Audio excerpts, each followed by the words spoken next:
We had a good camp last time. We had some physical issues.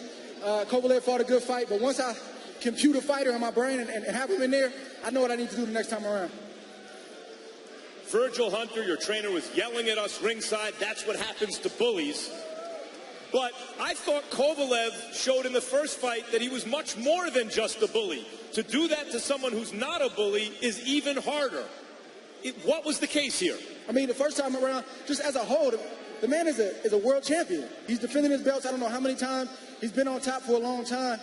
I don't take away from my opponents when I fight the best. I give them their credit so I can raise my game. He's a great fighter, and there's not a lot of people that are going to beat him, but facing great fighters, you got to raise your game to the next level, and I'm thankful we did that tonight.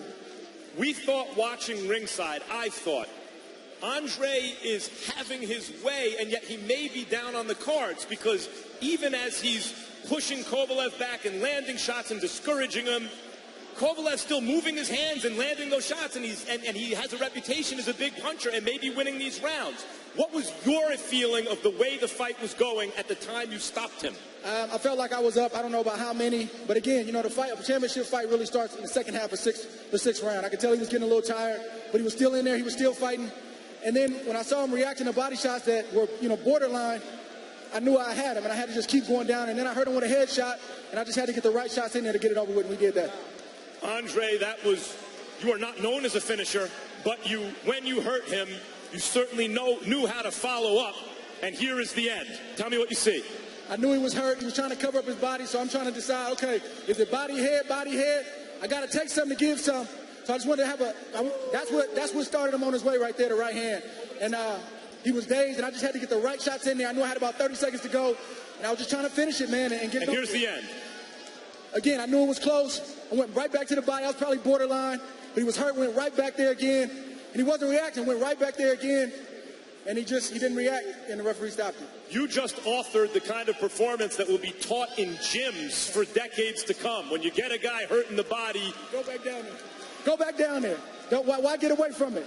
Let me ask you a question. Can I get on the pound-for-pound list now at the top? Is it possible?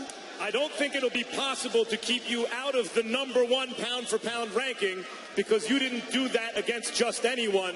In the first fight, you overcame long odds, falling way behind to eke it out, and in the rematch, you stopped the fearsome Sergei Kovalev. I think you are the best pound-for-pound fighter in the world tonight. Is that important to you? Of course it is, but I don't have a vote, and I keep saying that. So I got to keep my head down and keep working, and hopefully against a great fighter like Sergei Kovalev, we'll get our credit tonight, and hopefully we'll get atop that pound-for-pound list. And one more real quick, I just want to thank my wife, who doesn't get a lot of attention or a lot of shine. I could not do this over the last decade without her. She's a wonderful mother, a wonderful wife. Thank you, baby. I love you.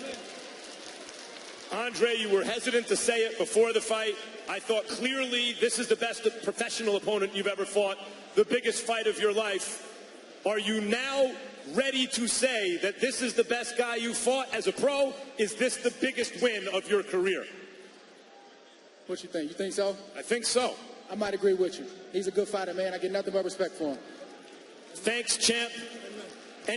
Before I let you go real quick, I'm going to talk to Kovalev in a second. I know you just had the biggest win of your career. Do you have any thoughts about the near future? Maybe cruiserweight. I don't know. You want another belt? Maybe cruiserweight. I don't know. Cruiserweight, heavyweight, that's always been a dream of mine. Got to be against the right guy, but, hey, man, I dream big, and anything is possible when you got God in your life. Heavyweight, but not Anthony Joshua heavyweight, right? There's a limit to everything. Anything is possible, man. Thank you, champ. Congratulations. Thank you, baby. Thank you.